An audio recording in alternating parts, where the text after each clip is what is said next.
विहान का गुस्सा उसकी आंखों में साफ साफ दिख रहा था। अबे ओ,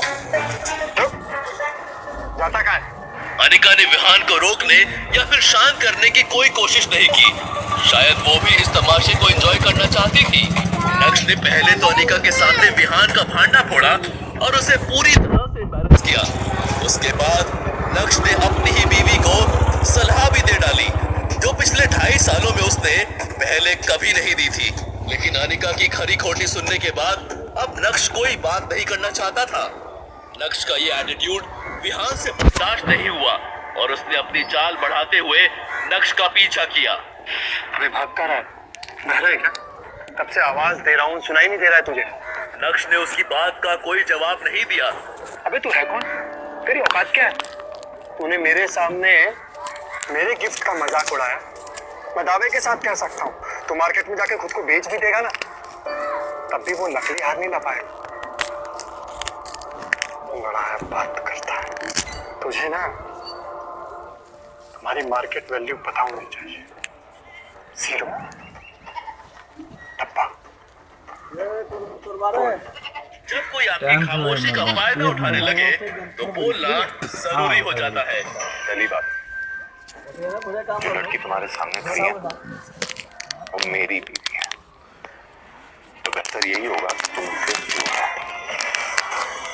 दूसरी बात, तुम्हारा दिया हुआ हीरे का नकली हार की कोई जरूरत नहीं है, कि मैं खुद इसे लाके दे सकता हूं।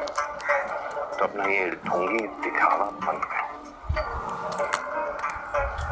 तीसरी बात,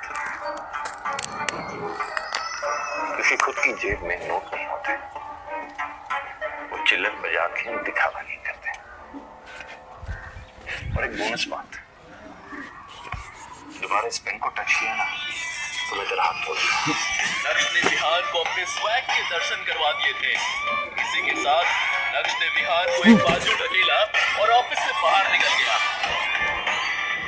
नक्श के वहां से जाने के बाद कुछ देर तक विहान वहीं खड़ा रहा, लेकिन इतनी बेइज्जती होने के बाद वहां रुकने का कोई सेंस नहीं था।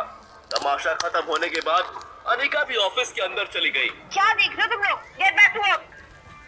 ये अंजी कॉर्पोरेशन का ऑफिस था, जिसकी चेयरपर्सन अनिका थी।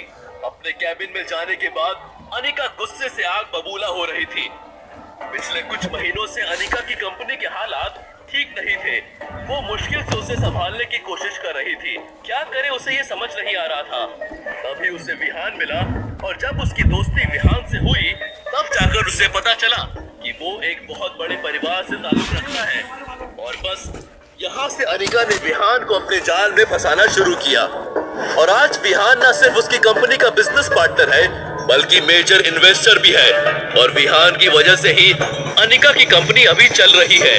इस कंपनी के सारे लॉसेस विहान ही बेयर करता है और अनिका को इसकी बहुत जरूरत भी है।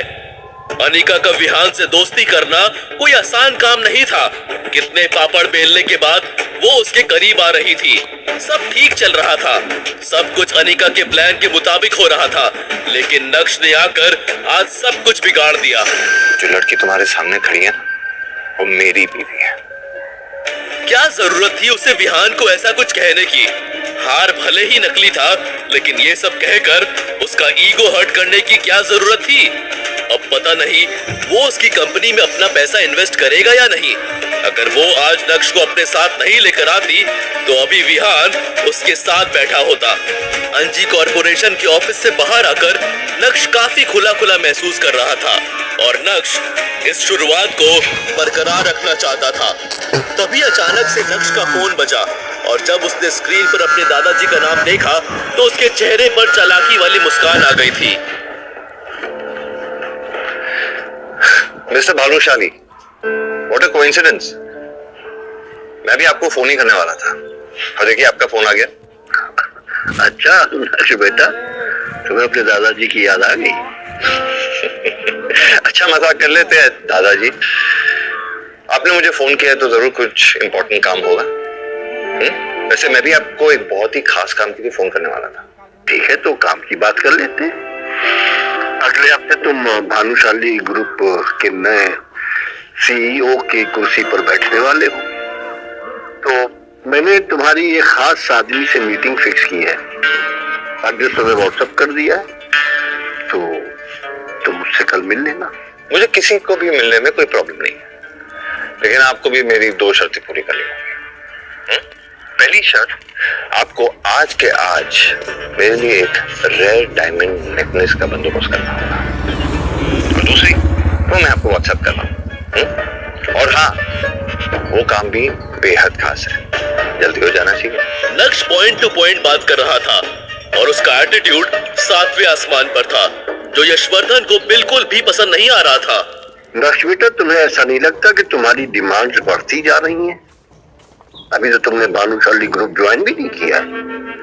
ज्वाइन करने के बाद पता नहीं क्या होगा। मेरी डिमांड्स बढ़ती जा रही है? कम ऑन दादाजी, कैसे बातें कर रहे हैं आप? ऐसी बात है कि आपने भी अगर मुझे ऑफिस बुलाया तो कोई डिमांड पूरी करने के लिए बुलाया होगा।